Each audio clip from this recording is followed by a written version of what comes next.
This is Don Mockholtz, and you're listening to Looking Up with Don.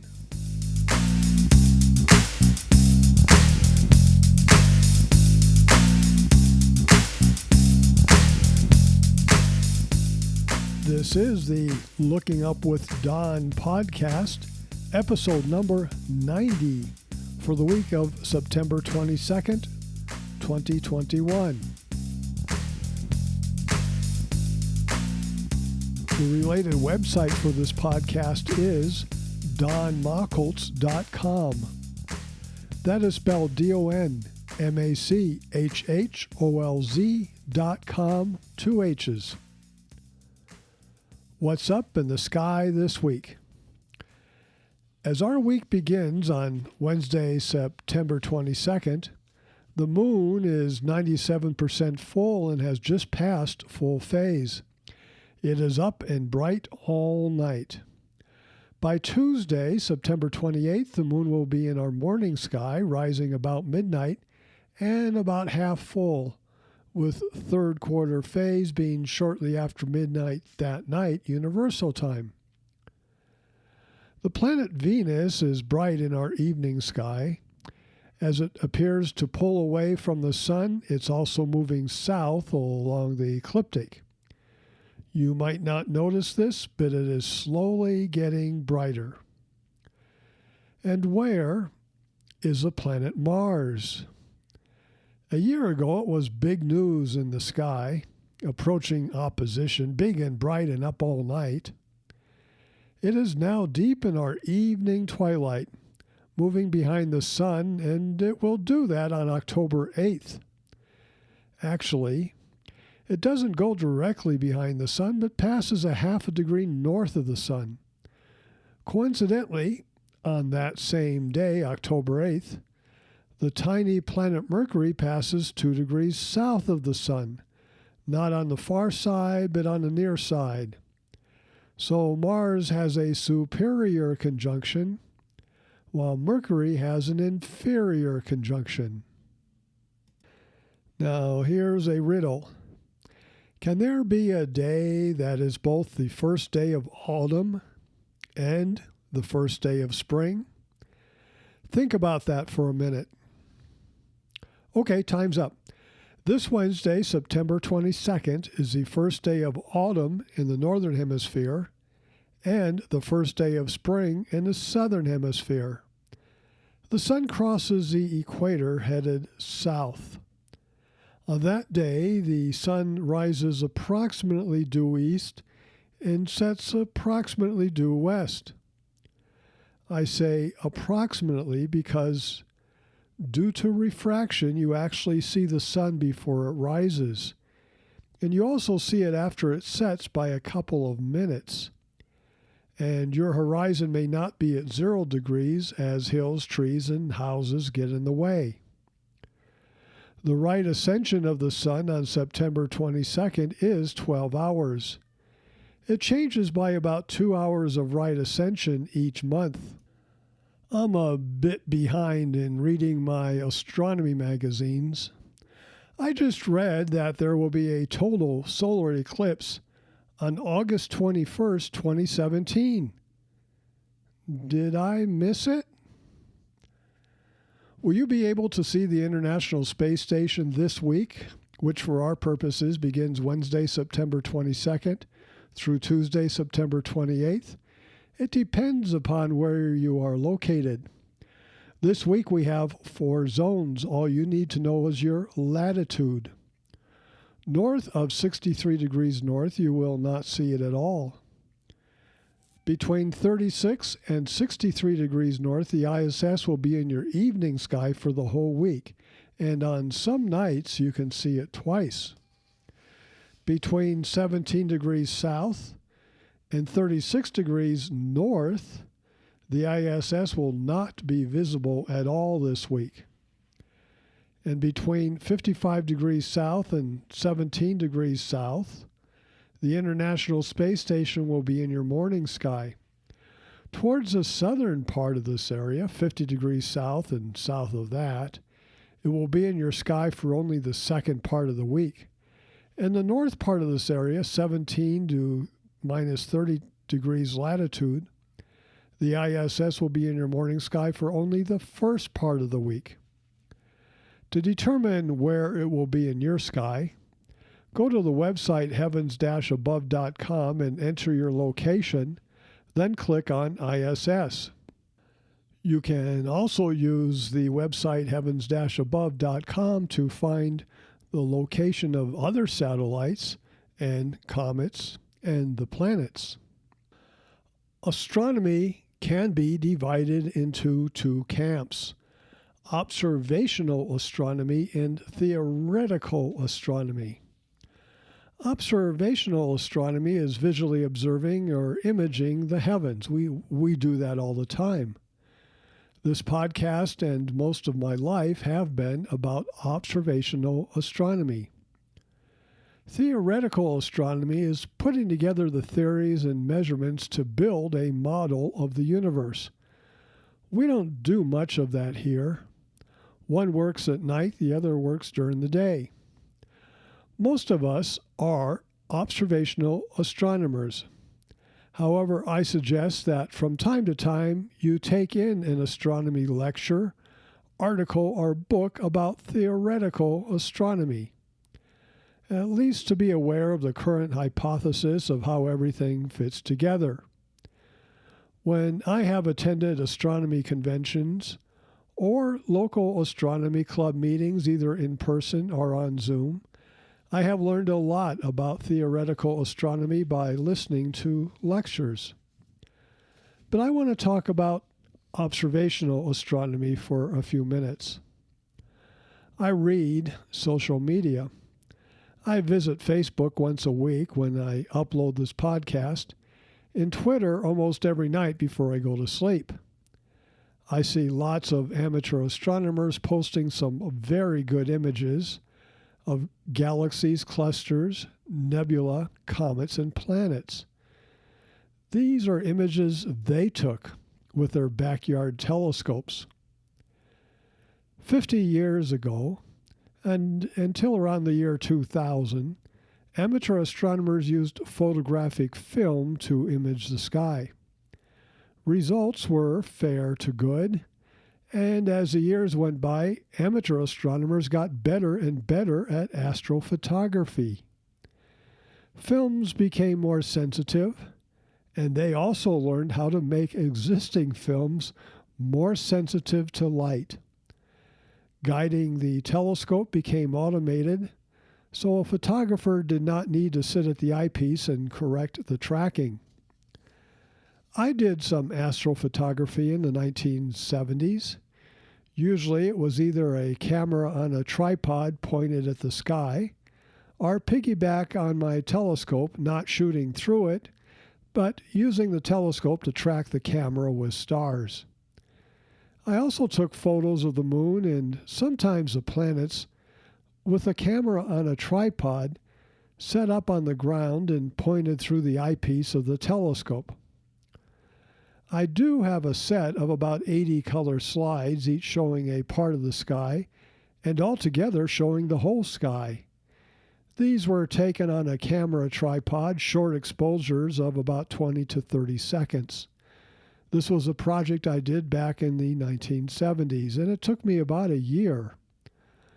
Almost everything else that I photographed was in black and white, as that was much less expensive than color. It's about a third of the cost. I had my own darkroom equipment, and I developed the film and printed the pictures myself, and I even wound some cassettes with Tri-X and other specialized astronomy film for my 35mm camera. My 1970s are almost all black and white. A few of my photographs ended up in magazines. Both Sky and Telescope and Astronomy have printed one or two of my images. More often, however, I would get the rejection letter and my photos returned. I have a few of those rejection letters still stored away in the shop. A small magazine called Observer's Sky printed many of my images on their front cover. That was in the mid-1970s. That magazine went out of business. Maybe that is why. I stopped my astrophotography efforts after that. To continue would have been increased cost, which I did not have, and a detour from visual observing. And even then, 90% of my astronomy was visual, because I enjoy the view of the sky through the telescope. Nowadays, the only astronomical images I take are with my cell phone, holding it to the eyepiece for a shot of the moon, for instance. Last year, I shot a few of Comet Neowise with a camera on a tripod. But let's get back to amateur astrophotography and what changed about the year 2000. Charged coupled devices, also known as CCDs, are perhaps better described as electronic cameras, began to become popular. They attach to your telescope, usually in place of the eyepiece, and they send via a cable the images to your computer. Then you use a computer program to increase contrast, crop the image, lighten or darken areas, and so on. At least 3 things occurred which greatly improved astrophotography, which then became known as Astro Imaging. First, several images of shorter exposure can be stacked, one electronically placed on top of the other to increase contrast. A computer program does all of this for you. This works well for deep sky objects such as nebula and galaxies. In fact, images can be taken a few hours a month for several months, since those objects do not change much over time. In a year, you could have hundreds of hours of imaging of the same object. Second, especially for planets and the moon, many short exposures, some as short as 1/1000th of a second, can be captured. Then a computer program sorts through each and finds the clearest ones and stacks them. The unsteady atmosphere can finally be tamed. Third, the use of filters. Filters can exclude light pollution and other types of stray or unwanted light and allow through only a few wavelengths. This is amazing. In a light-polluted sky like in downtown whatever city, or during moonlight, or during twilight, images, good images, can still be secured. I am impressed with the images I see on social media. Having said that, when you see great images taken and processed by amateur astronomers, don't think for a minute that this is all there is to astronomy. Most amateur astronomers do visual observing only and really enjoy doing so. They do not have images to post on the internet, but they're still out there every night looking at the sky. One does not need an image of something to prove that they have seen it. The end goal for many of us is not an image, but simply the joy and satisfaction of observing something in the sky. On the way to that goal, we take the scenic route.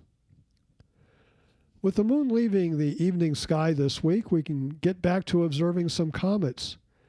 Podcast 90, Map 4, has our evening sky comets plotted for the next few weeks.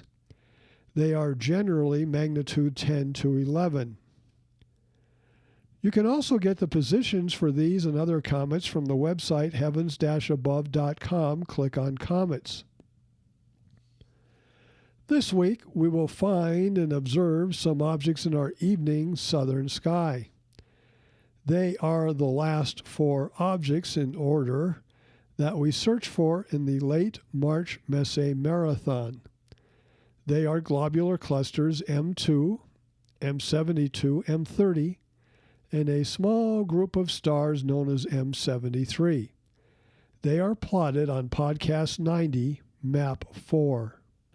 We begin with M2, which is magnitude 7.0 and 8 arc minutes in size. It sits about 37,000 light years from us. Charles Messier saw it on September 11, 1760. The cluster has a soft glow without a bright core. At higher magnification, you can see some of the stars in the outer portion of the cluster. We next move south to M72. Its magnitude 9.0 and 4 arc-minutes in size.